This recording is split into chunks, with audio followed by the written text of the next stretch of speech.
नमस्कार दोस्तों, इस वीडियो में 70वीं बीपीएससी पीटी 2024 के लिए इंडियन पॉलिटी के क्वेश्चन को डिस्कस करेंगे।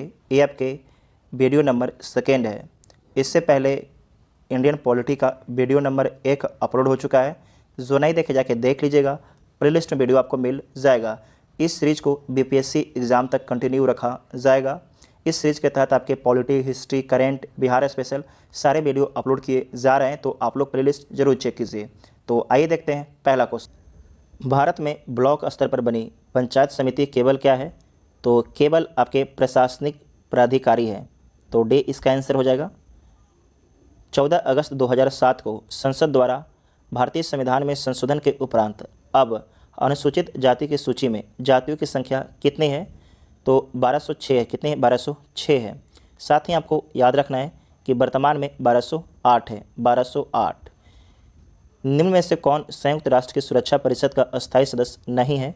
तो जर्मनी नहीं है, जबकि फ्रांस, चीन, ब्रिटेन तो है, साथ ही रूस और यूएसए, ये 5 अस्थायी मेंबर हैं। एमनेस्टी इंटरनेशनल एक संगठन है जो जुड़ा हुआ है मानव अधिकारों के संरक्षण से। इसकी स्थापना 1961 में और इसका हेडक्वार्टर आपके लंदन में इसका हेडक्वार्टर है, लंदन, ब्रिटेन। चीन की समाचार एजेंसी का क्या नाम है? जो चीन की समाचार एजेंसी है उसका नाम है न्यू चाइना न्यूज एजेंसी, उसका नाम है। किस देश की सरकारी रिपोर्ट को येलो बुक कहा जाता है? तो फ्रांस की सरकारी रिपोर्ट को येलो बुक बोला जाता है। भारत के प्रथम विधि विश्वविद्यालय की स्थापना अगस्त 1987 में कहाँ हुई थी? ये कहाँ पर हुआ था? तो बेंगलुरु में हुआ था। बेंगलुरु में हुआ था। सीमा सुरक्षा बल की स्थापना कब की गई? तो 1965 में होता है। 1 दिसंबर 1965 बीएसएफ के बॉर्डर सिक्योरिटी फोर्स का। भारतीय संविधान को संविधान सभा द्वारा कब अंगीकृत किया गया? तो 26 नवंबर 1949 को अंगीकृत किया गया। भारतीय संविधान दिवस मनाया जाता है, तो भारतीय संविधान दिवस 26 नवंबर को मनाया जाता है। 26 नवंबर को, तो इसका आंसर आपका बी हो जाएगा। ठीक है ना, 26 नवंबर को, क्योंकि इस दिन हमारे संविधान को एक्सेप्ट किया गया था। भारतीय संविधान को अपनाया गया, तो किसके द्वारा अपनाया गया था? संविधान सभा के द्वारा अपनाया गया था। भारतीय संविधान की प्रस्तावना के सिलसिले में निम्नलिखित में से कौन सा क्रम सही है? तो इसमें जो सही आपका है ये हो जाएगा सार्वभौमिक, सत्ता संपन्न, समाजवादी, धर्मनिरपेक्ष, जनवादी, गणतंत्र। ये आपके ठीक है, तो इसका आंसर आपका डी हो जाएगा। नेक्स्ट है कि भारतीय संविधान की प्रस्तावना में भारत को किस रूप में घोषित किया गया है? तो भारत को एक सार्वभौमिक, समाजवादी, धर्मनिरपेक्ष एवं प्रजातांत्रिक गणतंत्र के रूप में घोषित किया गया है। भारत में लौकिक सार्वभौमिकता है, क्योंकि संविधान की प्रस्तावना आरंभ होती है, तो किससे आरंभ होती है? हम भारत के लोक शब्दों से। हम भारत के लोक शब्दों से। भारत में प्रजातंत्र इस तथ्य पर आधारित है कि जनता को सरकारों को चुनने तथा बदलने का अधिकार प्राप्त है, तो इसका आंसर सी हो जाएगा। भारतीय संविधान की प्रकृति क्या है? तो भारतीय संविधान की प्रकृति में संघीय किंतु भावना में एकात्मक है। प्रकृति में क्या है? संघीय है, लेकिन भावना में एकात्मक है। जब अपना देश में आपातकाल लग जाएगा तो एकात्मक हो जाएगा। ऐसे क्या है? राज्य और केंद्र दोनों काम कर रहे हैं, उसे बोल देंगे संघीय।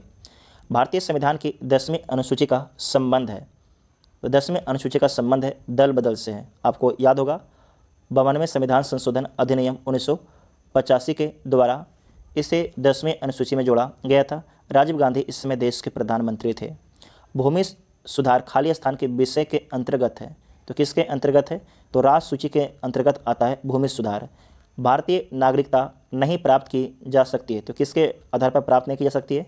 जन्म के आधार पर, देशीयकरण के आधार पर, किसी भूभाग के सम्मिलित के द्वारा, ये तीनों के आधार पर प्राप्त किया जा सकता है। जबकि भारतीय बैंक में धन जमा करके कोई प्राप्त नहीं कर सकता है, तो डी इसका आंसर हो जाएगा।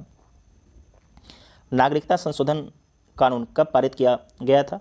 ये पारित किया गया था 11 दिसंबर 2019 को। 11 दिसंबर 2019 को पारित किया गया था। विधि का नियम या कानून का अधिराज का मतलब क्या होता है? इसका मतलब क्या होता है? तो सभी के लिए एक कानून, सभी के लिए एक न्यायतंत्र, इसका अर्थ होता है, इसका मतलब होता है। निम्नलिखित में से किसको संविधान द्वारा मौलिक अधिकारों को लागू करने की शक्ति दी गई है? तो किसको दिया गया है? तो सर्वोच्च न्यायालय एवं उच्च न्यायालय को दिया गया है, सुप्रीम कोर्ट और हाई कोर्ट को दिया गया है। भारतीय संविधान में किस अनुच्छेद के अंतर्गत नागरिकों को मौलिक अधिकार प्रदान किए गए हैं? तो ये प्रदान किया गया है अनुच्छेद 12 से 35 तक। तो इसका आंसर आपका बी हो जाएगा। भारत के संविधान का निम्नलिखित में से कौन सा अनुच्छेद प्रेस की स्वतंत्रता से संबंधित है? तो प्रेस की जो स्वतंत्रता से संबंधित है वो आपके हो जाएगा अनुच्छेद 19(1). इसमें लिखा गया है वाक और अभिव्यक्ति की स्वतंत्रता, है ना। तो इसी में भी आता है प्रेस की स्वतंत्रता भी आपके शामिल है। उन्हें बोलने की आज़ादी में किसकी है? प्रेस की भी आज़ादी है। निम्नलिखित में से कौन सा मूलभूत अधिकार नहीं? इसमें से कौन जो है मूलभूत अधिकार नहीं है? संवैधानिक प्रतिकार का अधिकार है, शांतिपूर्वक एकत्र होने का अधिकार है, देश भर में आज़ादी के साथ आने जाने का अधिकार है। जबकि संपत्ति का अधिकार आपके मूलभूत अधिकार नहीं है, ये आपके फंडामेंटल राइट नहीं है, ये केवल कानूनी अधिकार है। ये पहले आपके था संपत्ति के अधिकार, लेकिन इसे जो है 44वें संविधान संशोधन अधिनियम के द्वारा इसे कानूनी अधिकार बना दिया गया है और ये वर्तमान में अनुच्छेद 300(a) में है, 300(a) में है। निम्नलिखित संवैधानिक उपचारों में से किसे पोस्टमार्टम भी कहा जाता है?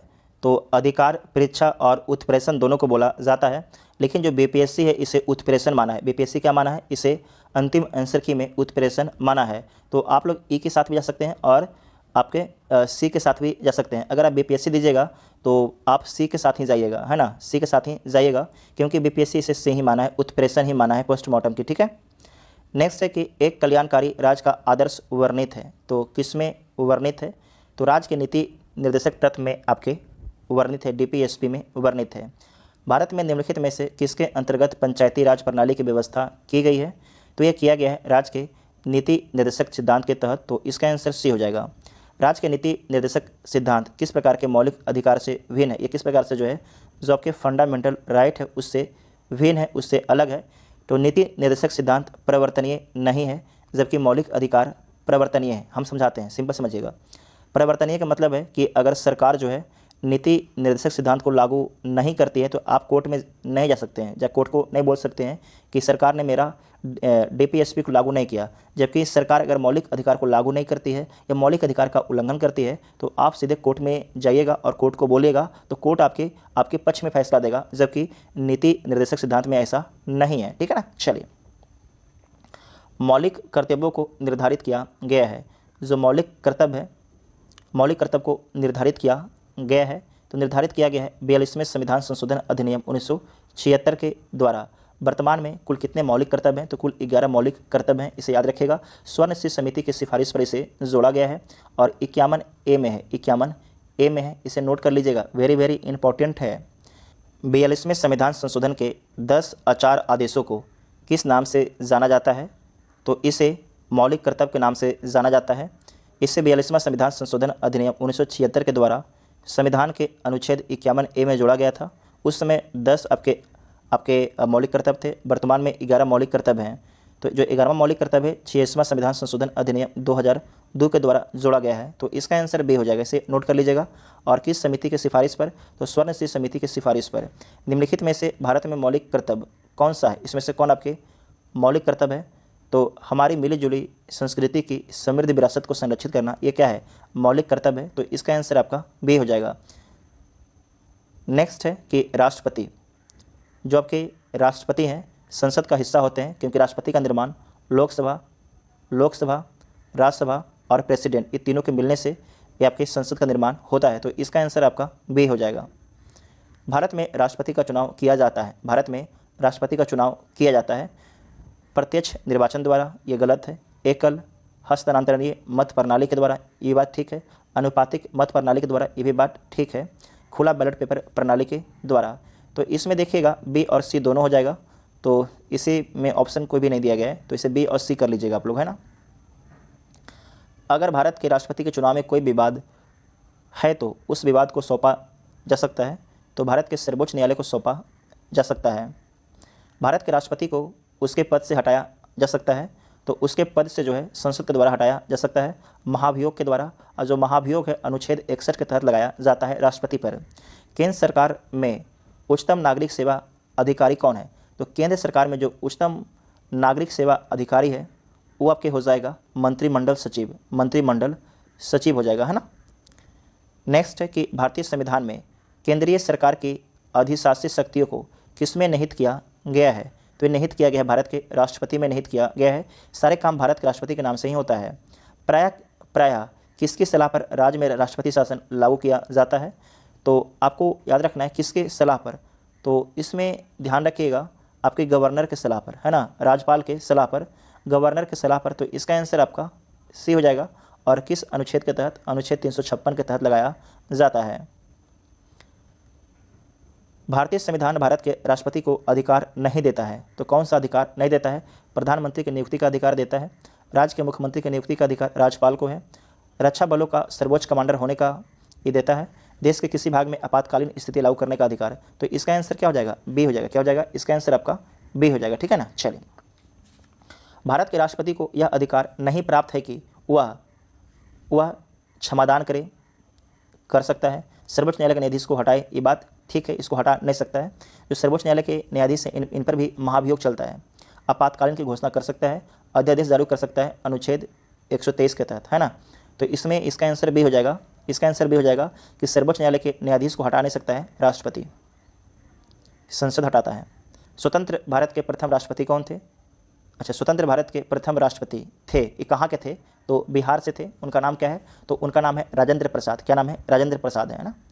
कौन सा कथन आपके असत्य है? कौन सा कथन इसमें गलत है? तो देख लीजिए कौन सा कथन गलत है। राष्ट्रपति पद के लिए प्रत्याशी की आयु कम से कम 35 वर्ष होनी चाहिए, एकदम बिल्कुल ठीक है। उपराष्ट्रपति राज्यसभा का सभापति बनता है, ये भी बात ठीक है।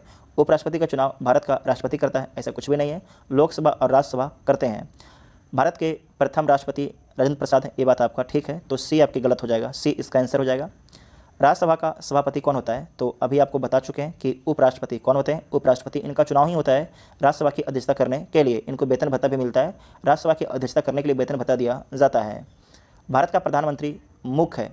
भारत का प्रधानमंत्री मुख्य है, तो केंद्रीय सरकार का किसका है? केंद्र सरकार का है। संघीय मंत्री परिषद के मंत्री उत्तरदायी होते हैं, तो केवल लोकसभा के प्रति उत्तरदायी होते हैं। संघीय मंत्री परिषद के मंत्री उत्तरदायी होते हैं किसके प्रति? तो जनता के सदन के प्रति आपके उत्तरदायी होते हैं, केवल लोकसभा के प्रति उत्तरदायी होते हैं। भारतीय राजनीतिक व्यवस्था में कार्यपालिका खाली स्थान के अधीन रहकर काम करती है, तो कार्यपालिका जो है विधायिका के अधीन रहकर काम करती है। विधायिका का काम है कानून को बनाना, कार्यपालिका का काम है कानून को लागू करना, न्यायपालिका का काम है उस पर न्याय करना। नेक्स्ट है कि सरकार की संसदीय व्यवस्था के विषय में निम्नलिखित में से कौन सा वक्तव्य सही है? तो इसमें देखिए बोला गया है कि विधायिका न्यायपालिका के प्रति जवाबदेह है, गलत है।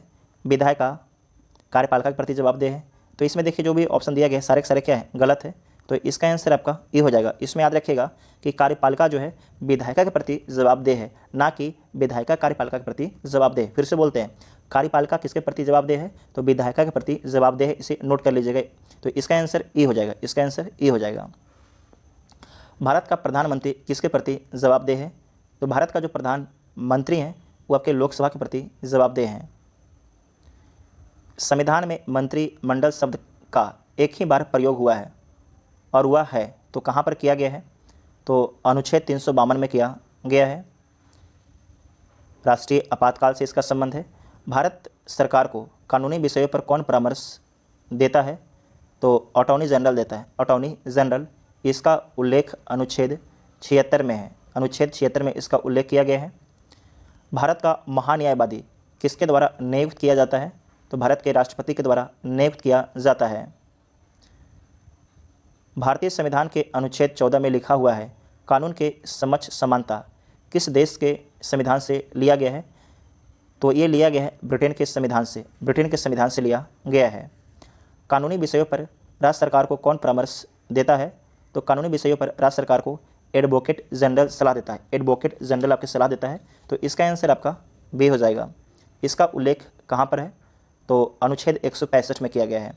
आज़ादी के बाद भाषा के आधार पर भारत के राज्यों का पुनर्गठन किस वर्ष में होता है? तो 1956 में होता है। 1956 में होता है। आज़ादी के बाद भारत में जो है राज्य पुनर्गठन अधिनियम 1956 में पारित होता है, इसे नोट कर लीजिएगा।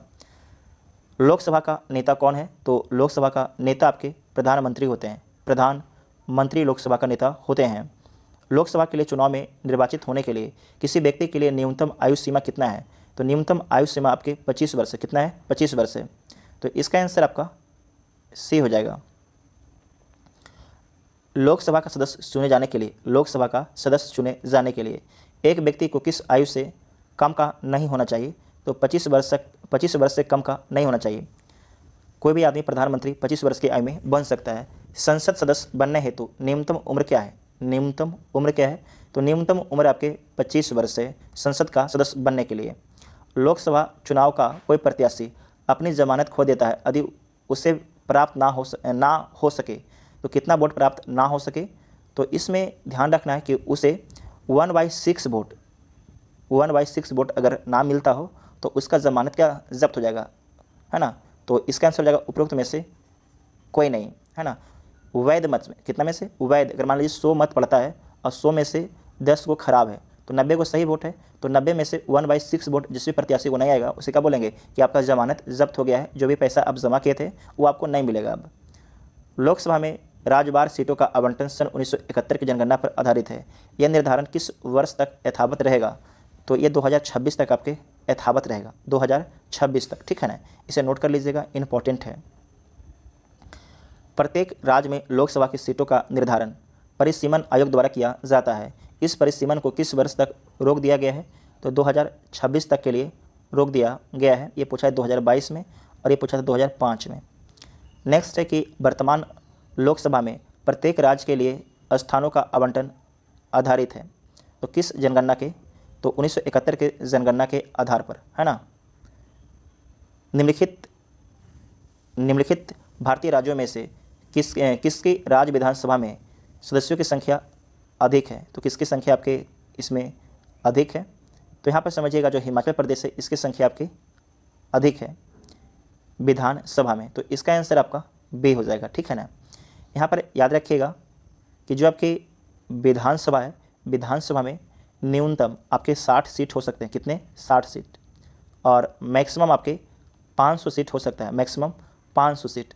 अगर पूछेगा कि सर्वाधिक सीट किस राज्य के पास है तो बोलिएगा उत्तर प्रदेश के पास 403 सीट है, जबकि बिहार के पास 243 सीट है, ठीक है ना।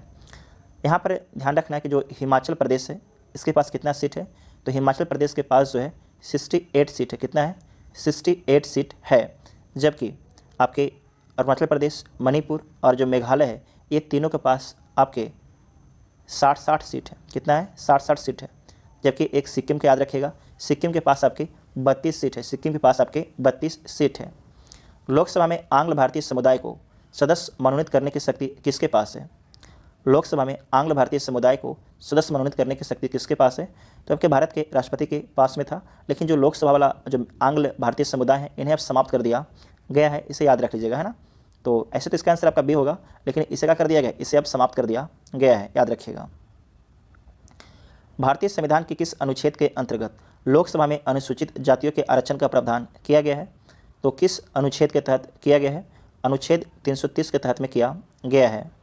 लोकसभा को कार्यकाल पूरा होने के पहले भंग किया जा सकता है, तो प्रधानमंत्री की सिफारिश पर राष्ट्रपति के द्वारा भंग किया जा सकता है। राष्ट्रपति के द्वारा प्रधानमंत्री की सिफारिश पर, ठीक है ना। लोकसभा को उसके कार्यकाल की समाप्ति के पूर्व ही भंग किया जा सकता है, तो राष्ट्रपति द्वारा मंत्रिपरिषद की सलाह पर। मंत्रिपरिषद की सलाह, अगर प्रधानमंत्री बोल रहे हैं तो इसका मतलब क्या है? मंत्रिपरिषद, क्योंकि मंत्रिपरिषद का हेड कौन है? तो प्रधानमंत्री है ना। ये दोनों आप समझ लीजिएगा। तो इसका आंसर आपका सी हो जाएगा। ये पूछा था आपके 97-98 में, ये पूछा है आपके 95 में। कौन सा राज्य सबसे अधिक प्रतिनिधि लोकसभा में भेजता है? तो उत्तर प्रदेश भेजता है। कितना भेजता है? तो 80 भेजता है। कितना भेजता है? 80। मध्य प्रदेश कितना भेजता है? तो 29 भेजता है। बिहार आपके 40 भेजता है। पश्चिम बंगाल ये 42 भेजता है। इसे नोट कर लीजिएगा, इंपॉर्टेंट है। बोला जाता है कि जो उत्तर प्रदेश जीतता है वो केंद्र में पहुंचता है, सरकार बनाता है। जहां तक लोकसभा में प्रतिनिधित्व का प्रश्न है, कौन से दूसरे राज्य तथा तीसरे दर्जे पर हैं? तो जो ऑप्शन के हिसाब से हम जाए तो इसका आंसर आपका ए हो जाएगा। ऐसे आप फिर से समझ लीजिएगा कि जो उत्तर प्रदेश है इसके पास 80 सीट है, जो महाराष्ट्र है इसके पास 48 सीट है, पश्चिम बंगाल के पास 42 सीट है और बिहार के पास 40 सीट है। तमिलनाडु के पास 39 सीट है, 39 सीट है और मध्य प्रदेश के पास अभी देख चुके हैं 29 सीट है। तो इसका आंसर आपके ऑप्शन के हिसाब से ए होगा। लोकसभा का पहला आम चुनाव कब हुआ था? तो लोकसभा का पहला आम चुनाव 1951-52 में हुआ था, लेकिन ज़्यादा समय 52 का रहा था, तो इस कारण से इसे 52 बोला जाता है ना। ग्राम सभा में राज्यों को प्रतिनिधित्व निम्नलिखित में से किस आधार पर दिया जाता है? तो उनकी जनसंख्या के अनुपात के आधार पर दिया जाता है। राज्यसभा के सदस्य चुने जाते हैं, तो कितने वर्ष के लिए चुने जाते हैं? तो राज्यसभा के जो सदस्य हैं वो आपके 6 वर्ष के लिए चुने जाते हैं। राज्यसभा को अस्थायी सदन कहते हैं, क्यों कहते हैं? क्योंकि इसे विघटित नहीं किया जा सकता है, इस कारण से। तो इसका आंसर बी हो जाएगा। राज्यसभा को भंग करने का अधिकार किसे प्राप्त है? तो राज्यसभा को भंग करने का अधिकार आपके किसी को प्राप्त नहीं है, क्योंकि राज्यसभा का भंग होता ही नहीं है, ध्यान रखिएगा। और जो राज्यसभा के मेंबर होते हैं इनके सदस्यों का कार्यकाल आपके 2 वर्ष होता है, और इसके 1/3 मेंबर जो हैं हर 2 वर्ष में रिटायर हो जाते हैं। राष्ट्रपति द्वारा राज्यसभा में कितने व्यक्ति मनोनीत किए जाते हैं? तो राज्यसभा में आपके 12 मेंबर को मनोनीत किया जाता है। और यहाँ पर याद रखिएगा कि साहित्य, विज्ञान, कला, समाज सेवा में जो भी व्यक्ति विशेष योगदान देता है उसे राज्यसभा में राष्ट्रपति मनोनीत करते हैं। लोकसभा के स्पीकर का निर्वाचन होता है, तो लोकसभा के स्पीकर का जो निर्वाचन होता है वो आपके लोकसभा के सभी सदस्यों के द्वारा होता है, तो इसका आंसर आपका सी हो जाएगा। लोकसभा के वर्तमान उपाध्यक्ष कौन है? तो देखिए सवाल पूछा गया था 1999 में, तो उस समय थे आपके, उनका नाम था PM शहीद थे, ठीक है ना। तो लेकिन जो वर्तमान में कोई नहीं है, क्या वर्तमान में कोई नहीं है? तो इनमें से कोई नहीं हो जाएगा, है ना। नेक्स्ट है कि राजनीतिक शब्दावली में शून्यकाल का अर्थ क्या है? तो इसमें कोई भी नहीं है, तो इसमें कोई नहीं होगा, लेकिन समझ लीजिएगा शून्यकाल होता क्या है। तो प्रश्नकाल और सभा पटल पर पत्र रखे जाने से तत्काल पश्चात किसी सूचीबद्ध कार्य को समय द्वारा शुरू करने से पहले के समय को ही लोकप्रिय नाम शून्यकाल के नाम से जाना जाता है, और 12 बजे से शून्यकाल आपके शुरू होता है, ठीक है ना। तो इसमें ऑप्शन में नहीं है।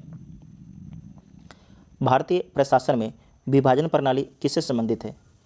तो ये संबंधित है नीति एवं कार्यान्वयन से संबंधित है, तो इसका आंसर सी हो जाएगा।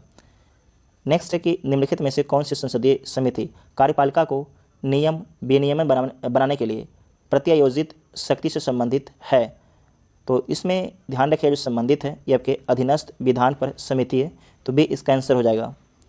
आम आदमी पार्टी है, तो जो आम आदमी पार्टी के बारे में याद रखना है कि एक राष्ट्रीय पार्टी है, वर्तमान में क्या है, एक राष्ट्रीय पार्टी बन चुकी है। आम आदमी पार्टी नेशनल पार्टी बन चुकी है। लेकिन जब सवाल पूछा गया था तो उस समय इसका आंसर कुछ आपके अलग था 2019 में, लेकिन अभी क्या है, एक राष्ट्रीय पार्टी है। वर्तमान में भारत में 6 राष्ट्रीय पार्टियां हैं ना। संसद के दोनों सदनों का संयुक्त अधिवेशन आयोजित होता है भारत के राष्ट्रपति के निर्वाचन के लिए, तो एकदम गलत बात है, ऐसा नहीं है।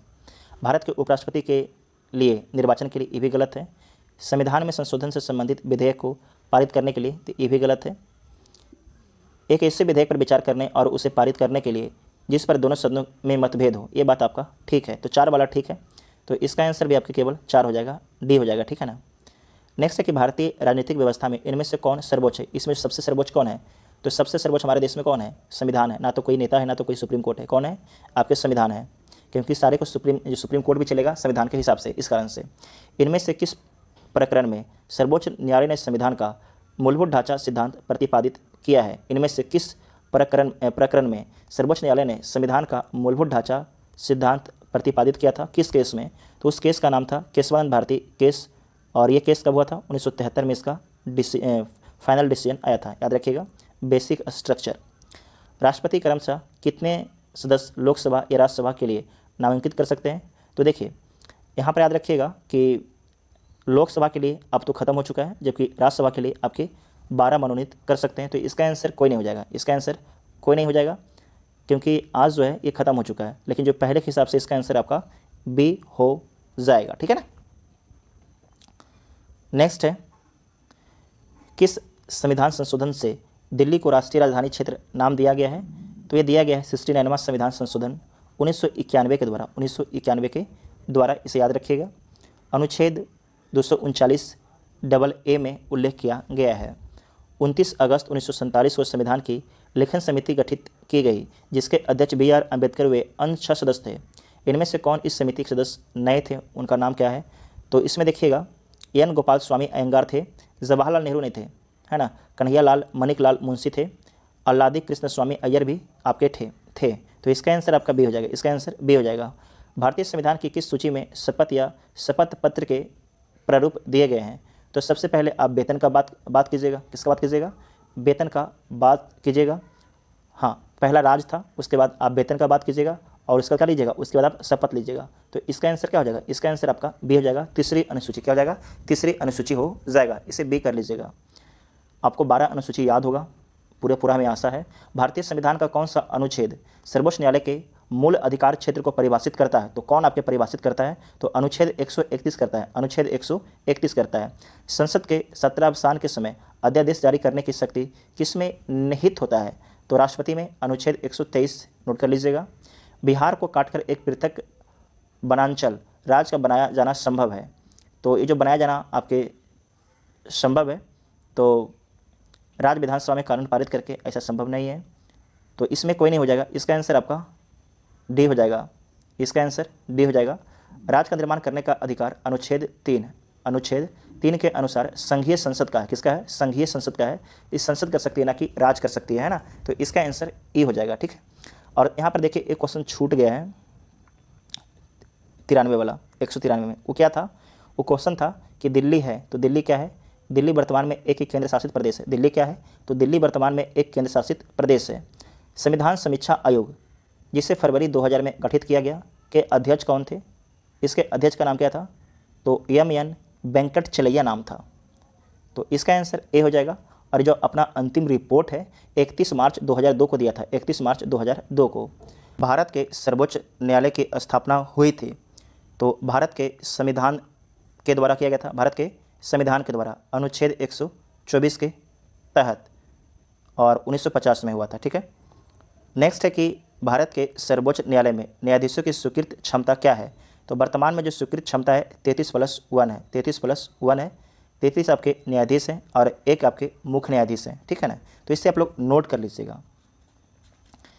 भारतीय सर्वोच्च न्यायालय में न्यायाधीशों की नियुक्ति कौन करता है? तो न्यायाधीशों की नियुक्ति आपके राष्ट्रपति के द्वारा किया जाता है। उच्चतम न्यायालय के न्यायाधीशों की संख्या की वृद्धि करने की शक्ति किसके पास है? तो संसद के पास है। सुप्रीम कोर्ट के जज की संख्या को बढ़ाने की शक्ति, कितने जज होंगे कितने नहीं होंगे, तो इसका आंसर आपका सी हो जाएगा, ठीक है, सी हो जाएगा। नेक्स्ट है कि सर्वोच्च न्यायालय के न्यायाधीश की सेवानिवृत्ति की उम्र क्या है? तो सर्वोच्च न्यायालय के जो न्यायाधीश हैं उनकी सेवानिवृत्ति की आयु आपकी 65 वर्ष है। कितना है? 65 वर्ष है, ठीक है ना।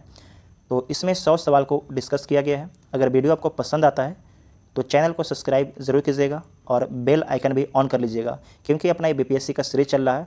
इस सीरीज को हम पूरा कंटिन्यू रखेंगे, आपके एग्ज़ाम तक कंटिन्यू रखेंगे। अगर आप इस सीरीज से जुड़ते हैं तो आपको एग्ज़ाम में बहुत ही बेनिफिट होगा। Thank you.